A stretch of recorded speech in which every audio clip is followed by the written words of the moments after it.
All right, welcome to This Explainer. Today, we're taking the multi-year grind of preparing for dental school and breaking it down into a really clear, actionable blueprint. Look, getting into dental school is a notoriously rigorous journey, but with the right map in your hands, it's entirely achievable. So let's get into it. First off, you should know that everything we're looking at today is pulled straight from official professional school advising materials, like the ones from Texas A&M. We're using expert-backed guidance here, so you can basically take all that stressful guesswork out of your college years. Here is a quick look at our agenda. We will cover the dental school journey, mastering academics, gaining experience, conquering the DAT, service foundations, and finally, your timeline. Starting with Section 1, the dental school journey and understanding the path ahead. The landscape of this profession is just incredibly dynamic right now. Now, while a massive 80% of grads go straight into general practice, you've actually got options for 9 specialized areas. Think orthodontics or pediatric dentistry. Those do require an extra 2 to 5 years of residency, though. But either way, you're stepping into a robust field with a projected 5% job growth by 2033, and you have 68 different dental schools across the U.S. to choose from. Moving on to Section 2, mastering the academic prerequisites. This is all about building your foundation. Okay, we need to bust a major myth right out of the gate. So many people think you have to be a biology or chemistry major to even have a shot at dental school. Sure, biomedical sciences and biology are super popular, but the fact is there is literally no preferred major. What is absolutely required, though, is strict competency in the mandatory science courses. But seriously, major in whatever you truly enjoy. Just make sure you hit those prereqs. And speaking of prerequisites, this perfectly illustrates the heavy science load you have to conquer.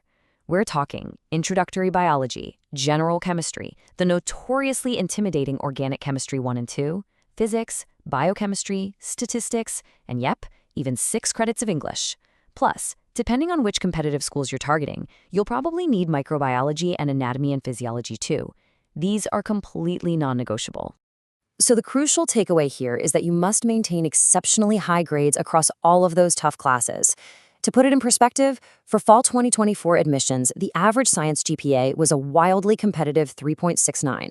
Keep that exact number in the back of your mind as you plan your study schedule. You really have to master the sciences to stand out. Let's jump to Section 3, gaining real-world experience. Getting into the clinic. That brings us to a magic number, 75.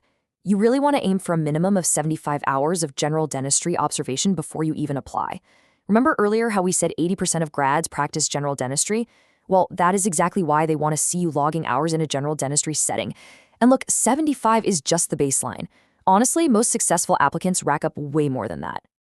Now, to hit that benchmark without panicking at the last minute, you need to start shadowing a general dentist no later than the summer after your freshman year. A great tip, a lot of pre-dental students actually just start by shadowing their own personal dentist during winter or summer breaks.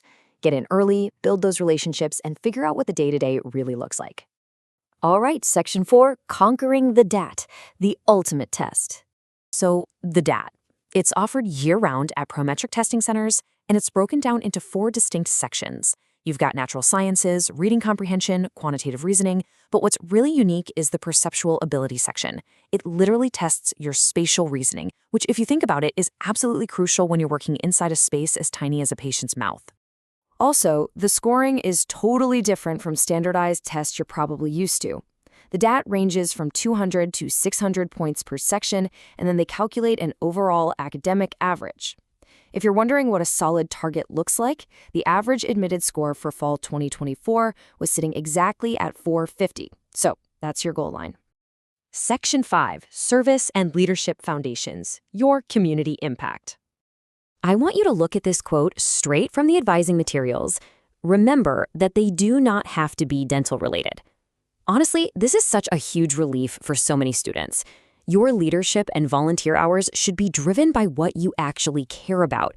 You don't have to force yourself into dental-only volunteer roles. If you love animals, go to the shelter. If you love teaching, go tutor. Just follow your passions. The big question you really have to ask yourself right now is, how will you step up to lead and serve your community? Look, leadership starts the second you volunteer for a committee, run for a club office, or step up in a workshop. It's about consistently showing that drive throughout your entire undergrad experience. And finally, Section 6, your year-by-year timeline. Let's put it all together. Okay, let's map this out year over year. Freshman year, your main job is just learning how to study for intense college courses. You'll knock out basic chemistry and biology and start joining a few student orgs. Then, sophomore year, things really ramp up. You dive into organic chemistry, you officially kick off your shadowing, and ideally, you take a practice DAT around January or February just to set your baseline. Now, junior year. This is arguably the biggest hurdle. In the fall, you need to lock in concrete leadership roles and, this is huge, get to know your faculty members. You are going to need them for letters of recommendation. Come spring, you're completing your advising portal files, taking the actual DAT, and getting those dental school applications fully submitted by early June. And then you reach senior year, which is basically entirely dedicated to the admissions process itself.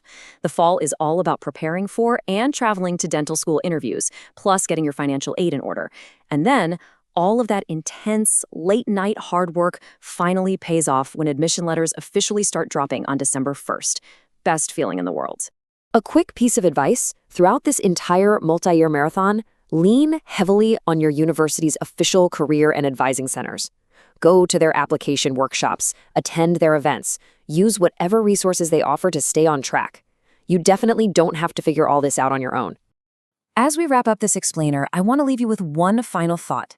As you push through these massive academic and testing hurdles over the next 4 years, you have to keep your ultimate purpose in focus. Ask yourself, what kind of lasting impact do you actually want to leave on your future community through dentistry? Let the answer to that question fuel you through every single study session and every long shadowing hour. Good luck out there.